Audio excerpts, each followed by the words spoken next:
All right, what does music mean to me? A form of artistic expression. Energy. The whole of who we are as human beings. Everything, really. Speaks to the soul and to your emotions. Stuff that'll get you through like hard times. Like compliments however I'm feeling. Life.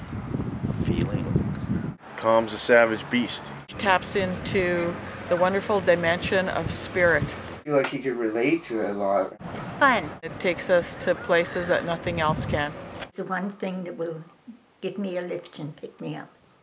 You know, you could be having the best day or the worst day, but in the end, you feel like you're not like so alone maybe with it or something. There's a lot of times when I was like younger and I was like suicidal and I felt crazy and I was like, man, if I didn't have music, I probably would have did something stupid. It really speaks to me emotionally.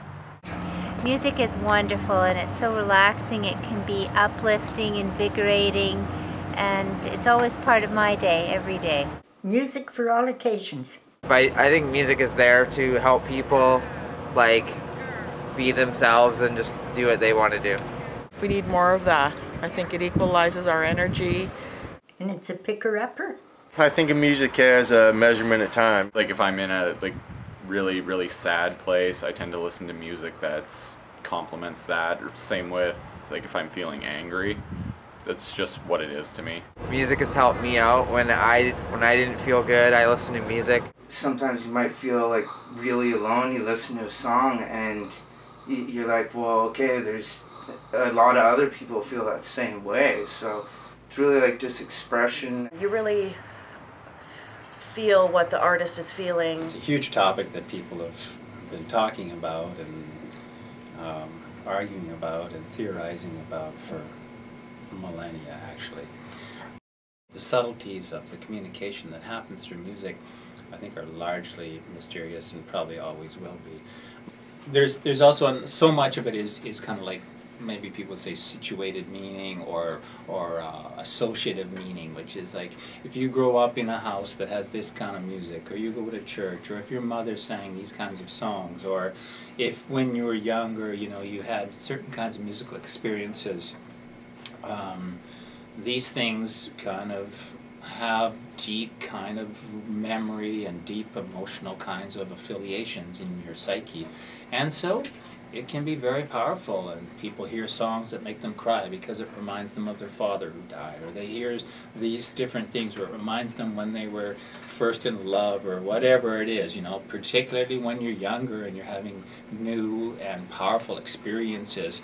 Often the music that's around gets tied to those experiences and then has extremely powerful and enduring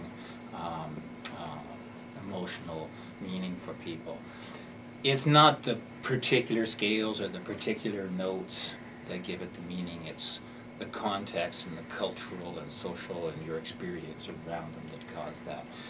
There have been people who've suffered from dementia, and in some recent clinical work, it's been found that they haven't been communicating with anyone for a long time, didn't verbalize really at all, until you played music that was from their younger era, their teens, their early adulthood, and these people would spontaneously start singing and dancing to the music, and then they would talk to people.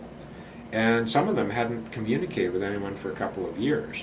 So we're seeing evidence of that. And then there are many people who basically self-medicate with music. So we're becoming aware that many patients do this, who might be seeing a psychiatrist or a psychologist for treatment associated with depression or schizophrenia. They actually select music to lessen their symptoms or to avoid their symptoms. There are also people who will tell you that certain music they can't listen to because it brings on their symptoms.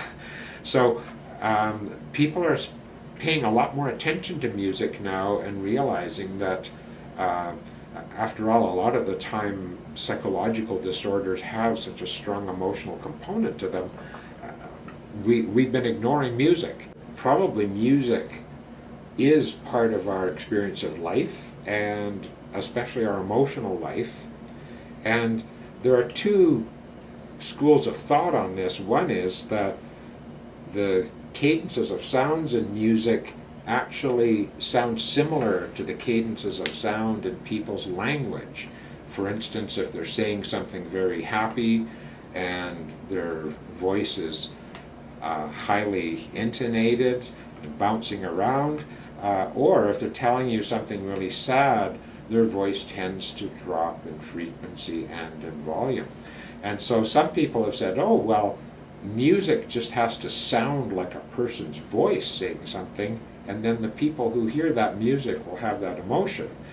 But there's another school of thought on that that actually say that they're the same thing, and that maybe we learn how to alter our voices or intonate what we're saying to actually give people that emotion. And so maybe music is the window on our emotional world.